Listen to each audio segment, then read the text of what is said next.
Assalamualaikum warahmatullahi wabarakatuh. Selamat pagi anak-anak. Salam sejahtera bagi kita semua. Anak-anak, hari ini kita akan belajar tema 1, subtema 4, materinya tentang pertumbuhan-tumbuhan. Sebelum kita memulai pelajaran pada pagi hari ini, marilah kita berdoa sesuai dengan kepercayaan masing-masing. Berdoa dimulai.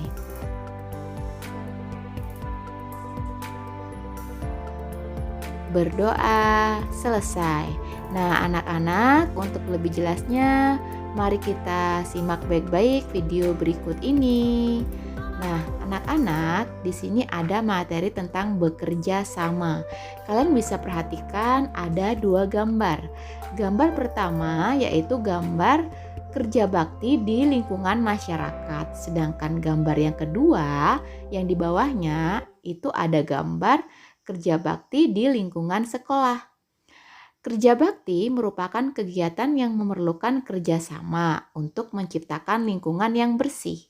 Jadi ketika kerja bakti maka kita memerlukan kerjasama dengan orang lain untuk menciptakan lingkungan yang bersih ya anak-anak.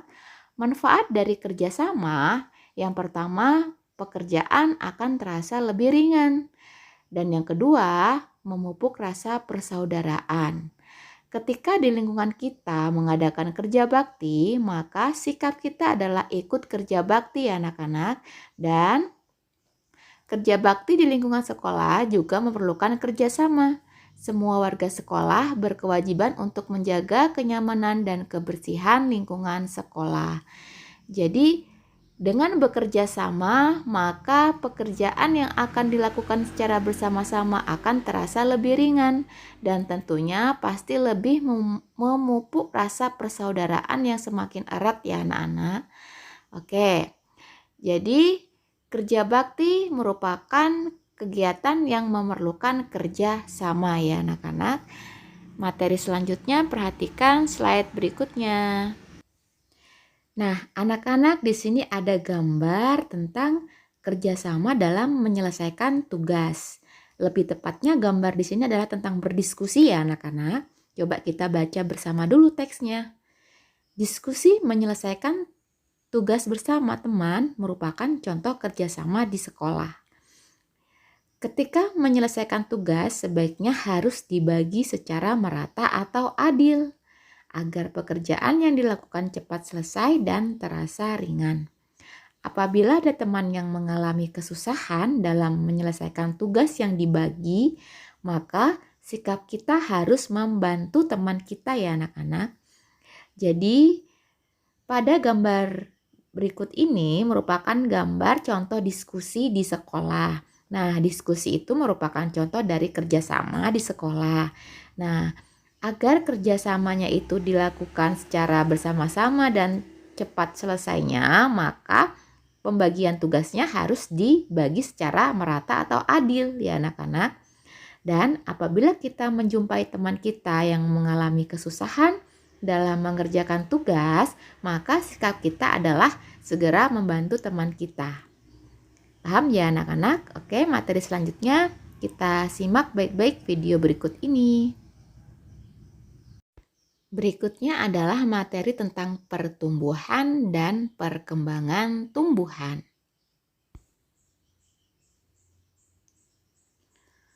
Pertumbuhan-tumbuhan. Dalam kehidupannya, tumbuhan mengalami pertumbuhan dan perkembangbiakan. Tumbuhan terus mengalami pertumbuhan semasa hidupnya, dari sejak bibit atau dari sejak kecil hingga tumbuh mati. Daun tumbuhan akan terus tumbuh menggantikan daunnya yang telah layu. Contohnya kalian bisa perhatikan, amatilah gambar berikut ini. Gambar di bawah ini adalah proses dari pertumbuhan biji jagung.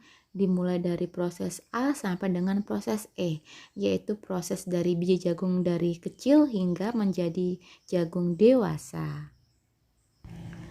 Tanaman memiliki daur hidup dan cara yang berbeda dalam berkembang biak.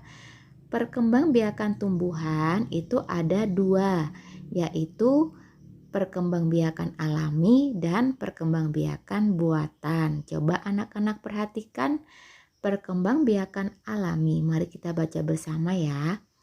Perkembangbiakan alami adalah perkembangbiakan yang dilakukan oleh tumbuhan itu sendiri. Perkembangbiakan ini bisa berasal dari bagian-bagian tumbuhan. Jadi, perkembangbiakan alami itu murni dilakukan oleh tumbuhan itu sendiri ya anak-anak. Sedangkan perkembangbiakan buatan itu perkembangbiakan tumbuhan yang dibantu oleh manusia. Paham ya? Contoh dari perkembangbiakan alami bisa kalian perhatikan, yaitu ada 4. Yang pertama, biji, tunas, umbi, dan spora. Contoh perkembangbiakan alami dengan biji yaitu pada tanaman mangga, jeruk, dan semangka.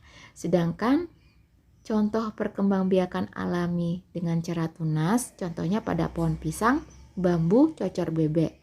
Kemudian perkembangbiakan alami dengan umbi, contohnya adalah bawang merah, kentang, dan ubi jalar.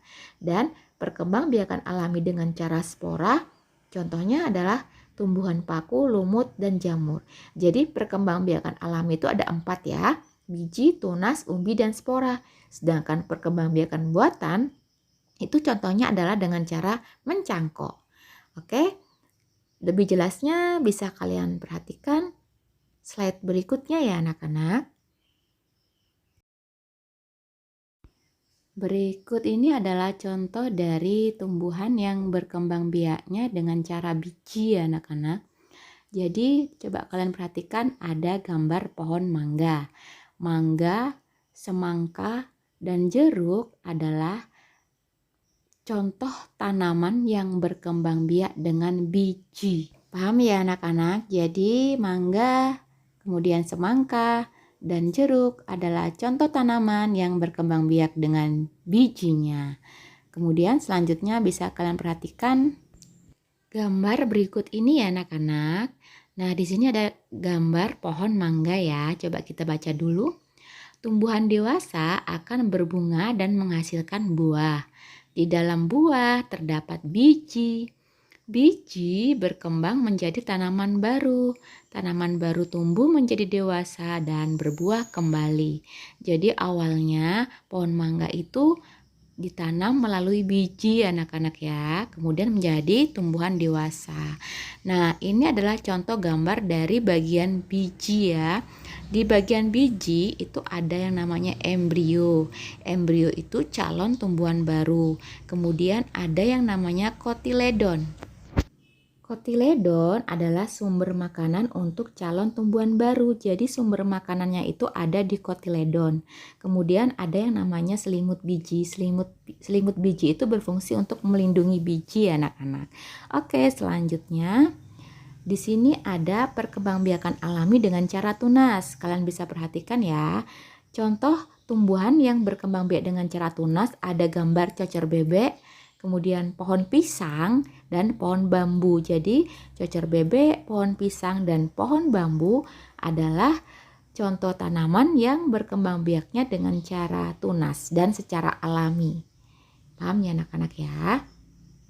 Kemudian contoh perkembangbiakan tumbuhan secara alami selanjutnya yaitu dengan cara umbi. Nah, di sini ada 3 jenis umbi. Yang pertama umbi lapis, yang kedua umbi batang, dan yang ketiga umbi akar. Umbi lapis itu contoh tanamannya adalah bawang merah, bawang putih, dan bunga bakung. Kalian bisa perhatikan gambarnya ya. Contoh dari umbi lapis yaitu bawang merah, bawang putih, dan bunga bakung.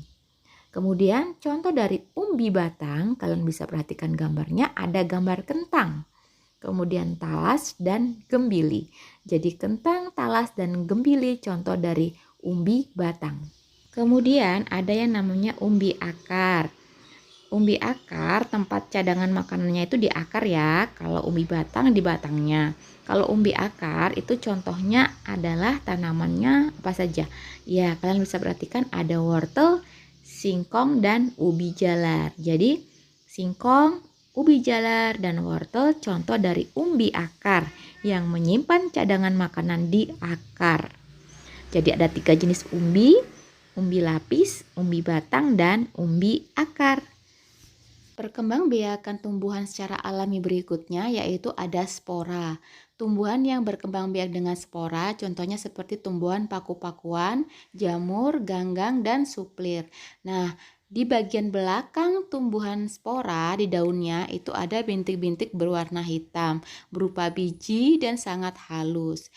Jadi, tumbuhan spora itu di bagian belakang daunnya terdapat bintik-bintik berwarna hitam ya anak-anak.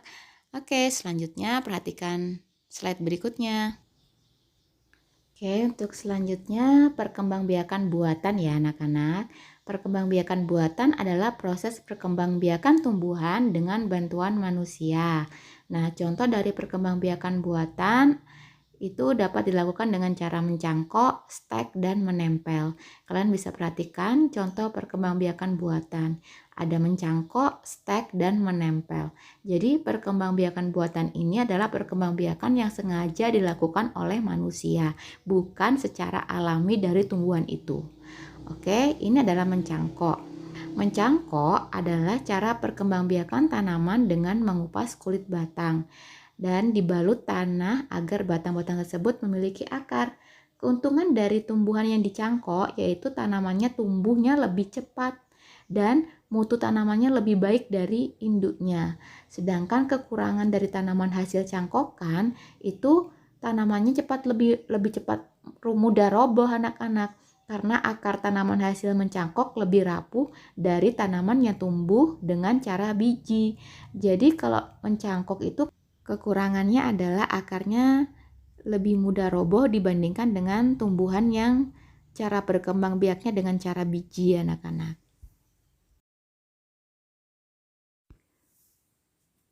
Nah, anak-anak selanjutnya di sini ada materi tentang bunga nasional Indonesia. Coba kalian perhatikan di gambar yang paling atas ya anak-anak. Nah, ini adalah gambar bunga melati. Bunga melati itu sebutannya adalah puspa bangsa. Kemudian gambar yang kedua adalah bunga Rafflesia arnoldi. Bunga Rafflesia arnoldi sebutannya adalah puspa langka. Kenapa dinamakan puspa langka? Karena keberadaannya yang hampir punah. Oleh karena itu dinamakan dengan puspa langka. Kemudian yang ketiga yaitu ada bunga anggrek bulan. Nama lainnya yaitu puspa pesona. Baik anak-anak, untuk selanjutnya perhatikan slide berikutnya.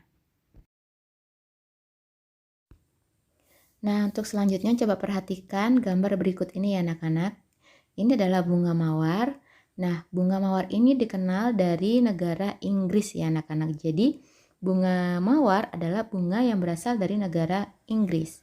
Kemudian perhatikan gambar berikutnya. Nah, anak-anak untuk selanjutnya yaitu bunga yang berasal dari negara Belanda. Nah, ini adalah gambar dari bunga tulip ya anak-anak.